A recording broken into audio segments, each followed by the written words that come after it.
Next topic है coulomb law of electrostatics. Coulomb law of electrostatic किस लिए use किया जाता है? किसी भी दो चार्ज लाइको अनलाइको उनके बीच में जो फोर्स लग रही है हम उसे फाइंड करने के लिए क्या यूज करते हैं? Coulomb law of electrostatics. इसकी डेफिनेशन है, it state that force of attraction and repulsion between the two point charges, किसी भी दो पॉइंट चार्जेस के बीच की अट्रैक्शन और repulsion directly proportional to product of magnitude of two charges. जो force होगी वो क्या होगी? Directly proportional to product of magnitude of two charge. उन्हें हम मल्टीप्लाई करेंगे, उनके क्या डायरेक्टली प्रोपोर्शनल टू होगी। And inversely proportional to square of the distance between them, and inversely proportional to होगी जो उनके बीच का डिस्टेंस है उसका स्क्वायर। अब हम निकालेंगे फोर्स। फोर्स कैसे निकालेंगे? फोर्स इसमें से निकालेंगे हम। फोर्स क्या होगी? Q1 Q2 over are square. अभी हमें कांस्टेंट हटाना पड़ेगा, कांस्टेंट हटाएंगे तो ये कांस्टेंट लगेगा। हमने यहाँ पर जो कांस्टेंट यूज किया है वो है के को हम कहते हैं डाई इलेक्ट्रिक कांस्टेंट। जो के है ये क्या है? कांस्टेंट तो है, बट जब मीडियम चेंज होगा तो के की वैल्यू क्या हो जाएगी? चेंज हो जाएगी। जैसे एयर के लिए ये है 1/4 पाई एप्सिलॉन नॉट 9 × 10⁹। एयर के लिए अलग हो जाएगा और किसी मीडियम के लिए भी ये अलग हो जाएगा। के क्या होता है? डाइलेक्ट्रिक कांस्टेंट क्या होगा? चेंज होगा अकॉर्डिंग टू मीडियम।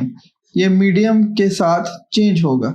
अब यहाँ पर हमने यूज किया है, जब हमने डाइलेक्ट्रिक कांस्टेंट को एक्सपेंड किया 1/4 pi epsilon not. Epsilon not क्या होता है? परमिटिविटी। परमिटिविटी क्या होती है? एयर की अलग, किसी भी मीडियम की अलग। बट एयर की परमिटिविटी क्या होती है? 8.854 10⁻⁻12। ये हमें न्यूमेरिकल में बहुत काम आएगी ये वैल्यू भी। अब हम करेंगे ये के की वैल्यू, अब हम यहाँ पर पुट करेंगे तो क्या आ जाएगा?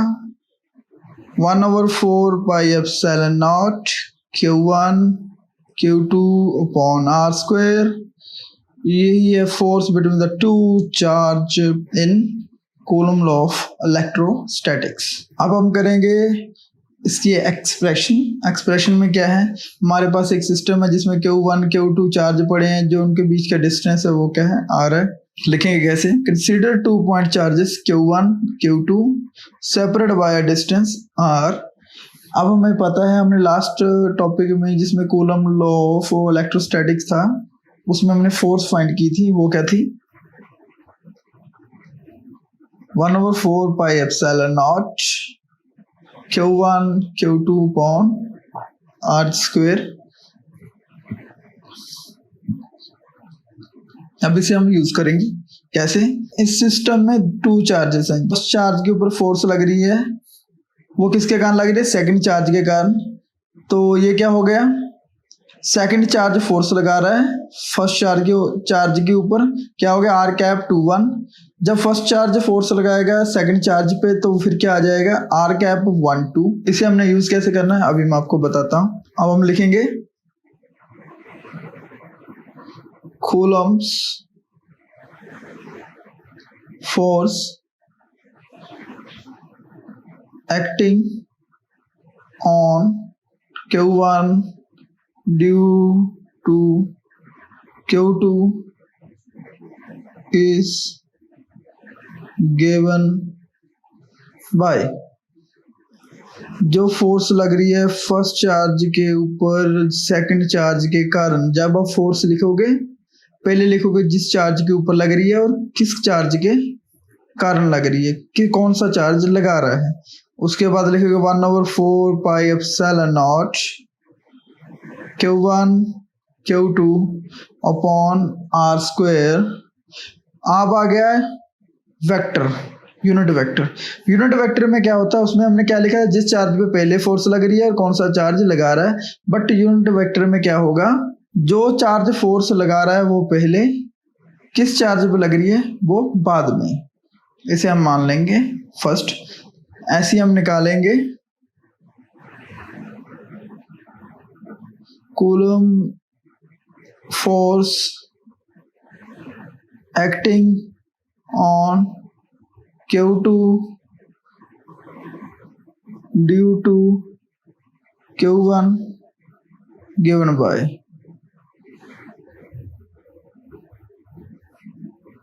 is given by। Simple method, किस चार्ज पे फोर्स लग रही है? फर्स्ट सेकंड पे किसके चार्ज के कारण लग रही है? फर्स्ट के कारण, as it is same Q1 Q2 upon r square. R cap लोगे आप, कौन सा चार्ज फोर्स लगा रहा है? फर्स्ट। किसके ऊपर लगा रहा है? सेकंड। तो इसमें हम कैसे लिखते हैं? जिस चार्ज के ऊपर फोर्स लग रही है वो पहले, जो चार्ज फोर्स लगा रहा है वो बाद में। इसे हम मान लेंगे सेकंड इक्वेशन। अब हमारे पास पता ये क्या है? हमारे पास यूनिट वेक्टर है, where R12 is a unit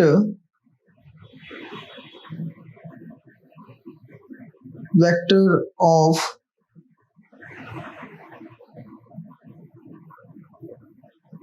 from charge 1 to charge 2। तो इसे हम ऐसे लिख सकते हैं R कैप 1 2। जब हम डायरेक्शन चेंज करेंगे, 1 2 को आगे लाएंगे, 1 को पीछे लेके जाएंगे, यूनिट वेक्टर की प्रॉपर्टी है तो वो क्या हो जाएगा? साइन चेंज कर देगा।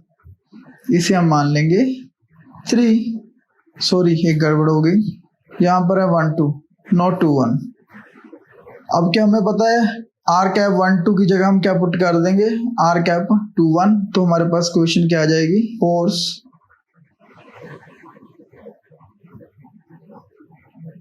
1/4 pi epsilon naught Q1 Q2 upon r square. इसकी जगह हम क्या पुट कर देंगे? Minus r cap 2 1। इसे हम मान लेंगे 4। क्वेश्चन डिवाइड करो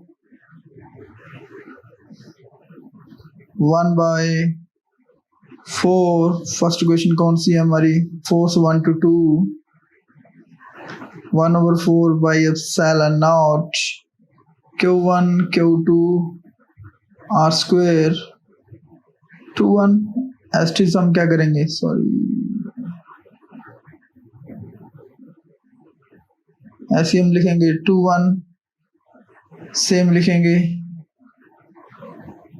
1/4 pi epsilon naught Q1 Q2 upon r square minus r cap 2 1। जो सिमिलर टर्म है वो क्या हो जाएगी? कैंसल। जो हमारे पास बचेगा वो हम एज इट इज लिख देंगे।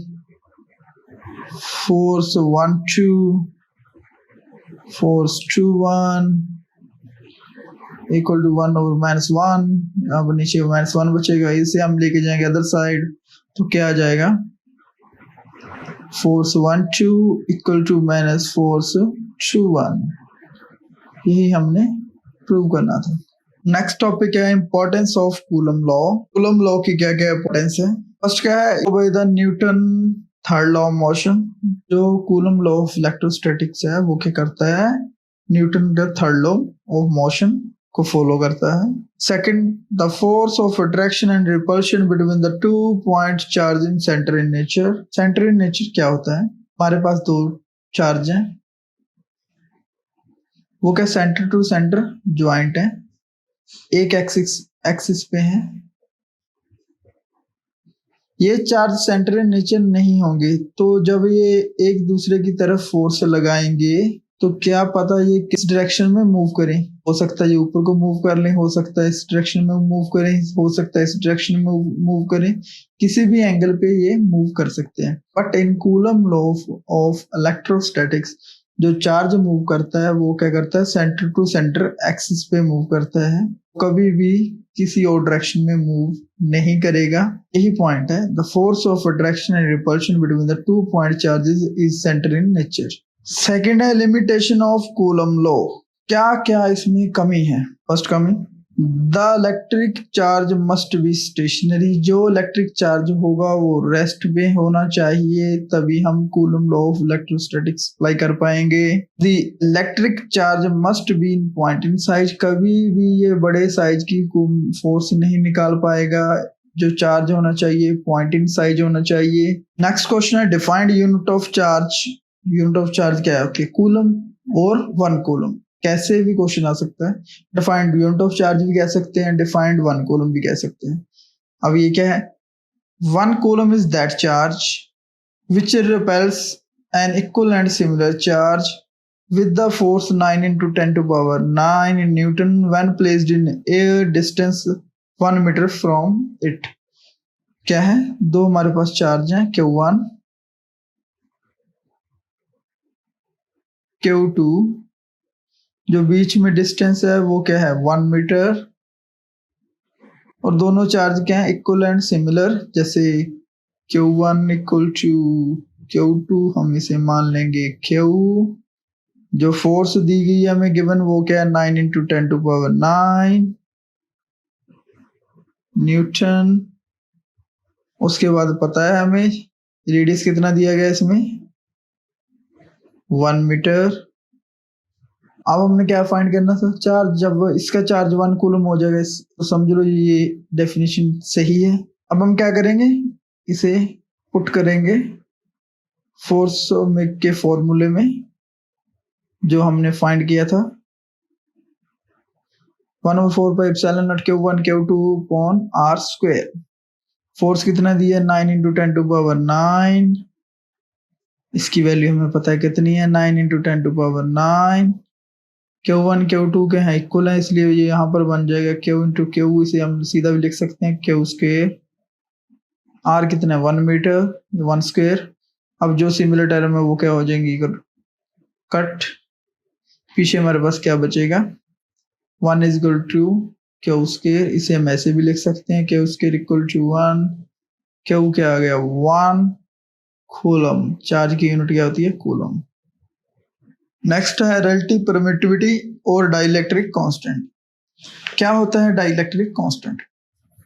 Dielectric constant is defined as the ratio of the force between charges placed in air to the force between the same charge placed in medium।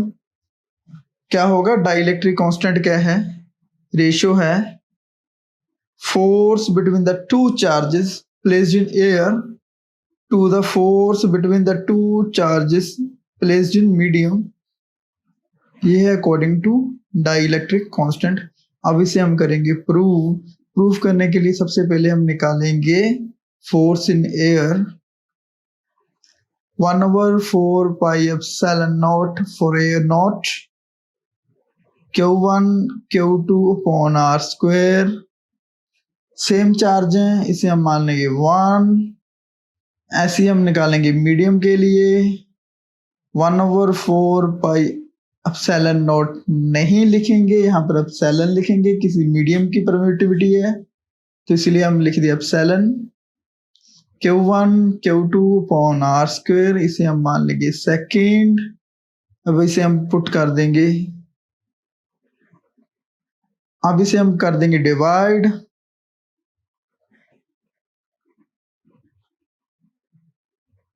1/2। तो हमारे पास क्या आ जाएगा? Force in air to the force in medium 1/4 pi epsilon naught Q1 Q2 upon R square upon 1/4 pi epsilon naught नहीं लिखना क्योंकि permittivity क्या है? किसी मीडियम की है। जो सिमिलर टर्म है उन्हें आप कैंसिल करोगे, इससे ये कट जाएगा, इससे ये कट जाएगा। अब हमारे पास क्या बचेगा? 1/epsilon naught 1/epsilon, ये क्या चले जाएगा ऊपर, ये क्या चले जाएगा नीचे डिनोमिनेटर में। तो हमारे पास क्या आ गया? epsilon/epsilon naught। हमें पता है epsilon/epsilon naught क्या होता है? K। इंट्रोडक्शन की वीडियो में ये हमने सब किया हुआ है, आप वहां पर जाके चेक कर सकते हो। ये क्या के है, तो मैं यहाँ पर पुट करूंगा इसकी value. Force in air, force in medium के, यही हमने क्या करना था, प्रूफ